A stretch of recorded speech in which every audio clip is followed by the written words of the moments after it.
Matitikman na natin ating pinagkakapitagang Vietnamese wrap dito sa Kitang Kita. Pasok!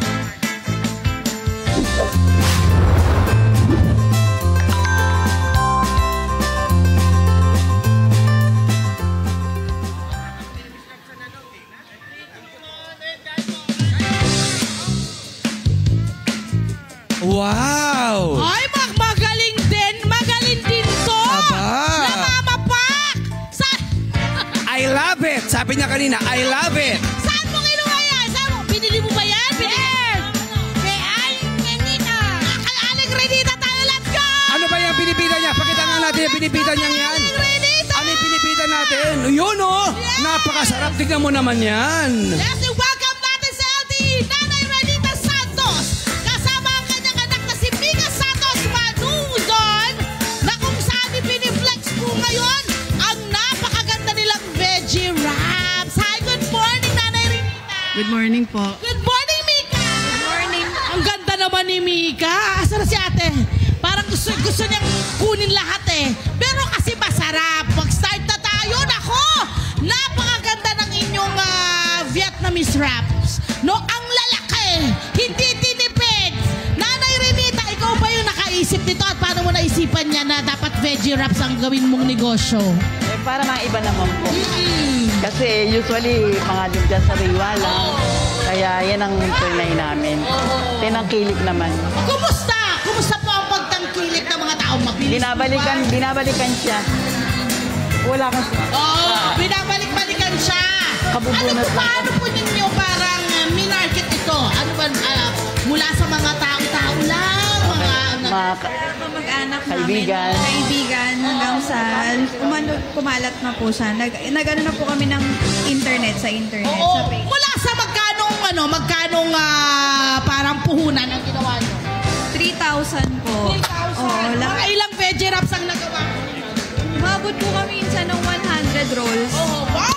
100 pala rolls. nun. At syempre, bukod daw dito sa kanilang veggie wraps, meron din silang pina-fry din po. Pero dahil kasama natin ang mga nanay ngayong umagang ito, diba? Meron ho silang ginagawa rin ngayon doon sa kabila.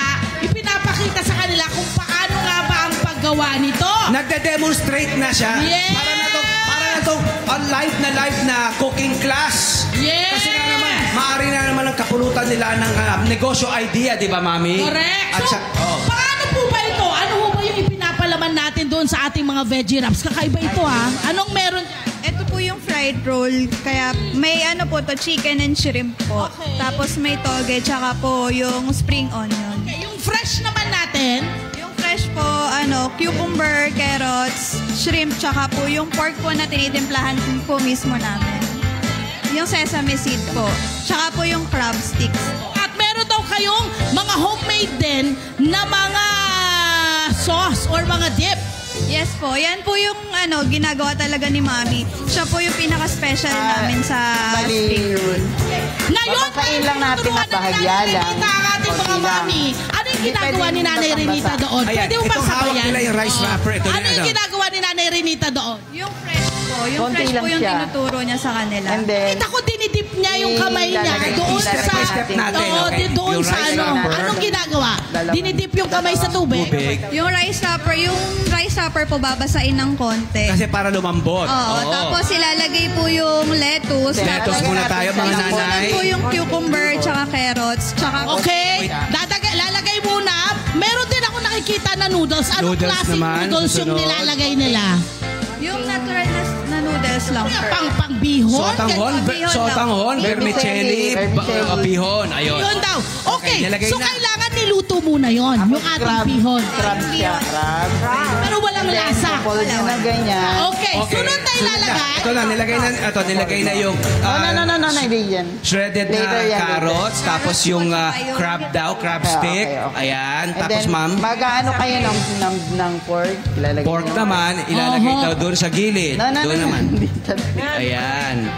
Si Nanay Renita, Yan. alam mo, feeling ko, gusto niya siya talaga lang yung nagbabalot ng veggie wraps, no? Sobrang Yan, tapos yung hipon daw, yung Saka hipon natin ilagay. ilalagay sa gilid ng meat. Saka eto na, balot-balot. Kaya ganyan, ayan. Yun. Madali lang, di ba, nanay? Yan, Yes, madali lang po.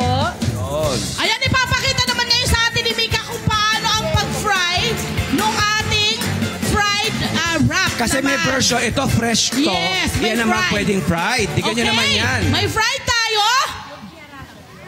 yan. Tapos, ipopol mo sa gilid. Ayan, pakita natin yung fried na. Yun, yung fried tayo. Pakita natin. Doon tayo sa kaldero. Yun, Gano'ng oh. katagal ang pag-fry yan, Mika? Wow. Kailangan saglit. Yun ang gusto ko. Oo. Ayan, tapos, syempre, low fire ito. Ayan.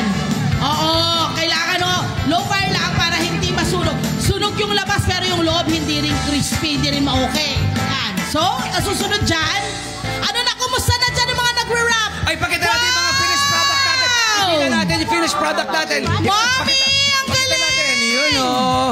Siyempre, pwede hiwa-hiwa. Yes! Para bite-sized pieces yan. Ma'am Very Rita. nice. Mami, question. Ito po kung halimbawa maging negosyo idea nila, magkano ang pwedeng bentahan sa isang lalagyan? Ayan. Yung pinakamura namin, 6 pieces bite size, 190. Pwede. Kasama siyang isang nutty sauce. And then, yung 12 pieces namin, nasa 360. Tapos, di ba, no? Dahil tayo kasi nakasanayan na natin yung mga yung mga, syempre, lumpiang Shanghai, di ba? Di ba kakaiba to? Refreshing na idea to, di ba? Vietnamese spring rolls naman. Okay.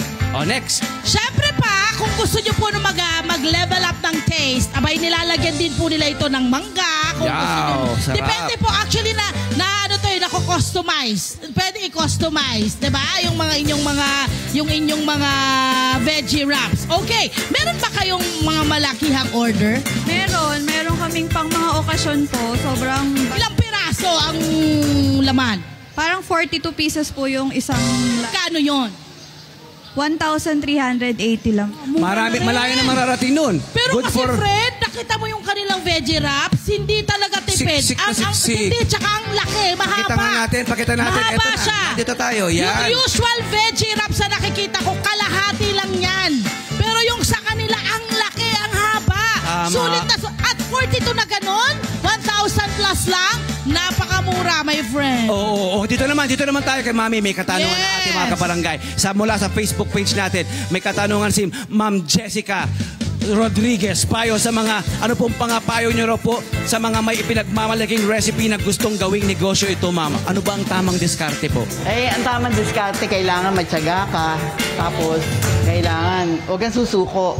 So, umpisa siyempre, mahina. May mga, kayo po may ipinagmamalaking family recipe na katulad dito. Ano po may papayo nyo po sa mga pamilya, mga nanay na, merong mga, di ba, meron silang signature na recipe na pwedeng pagkakitaan? Try nyo. Hindi naman tayo pare-pareho ng panlasa. Kaya lang, may mga secret tayo sa mga bawat recipe natin na para balikan tayo. Na pwedeng pagkakitaan. Love Tony Pet.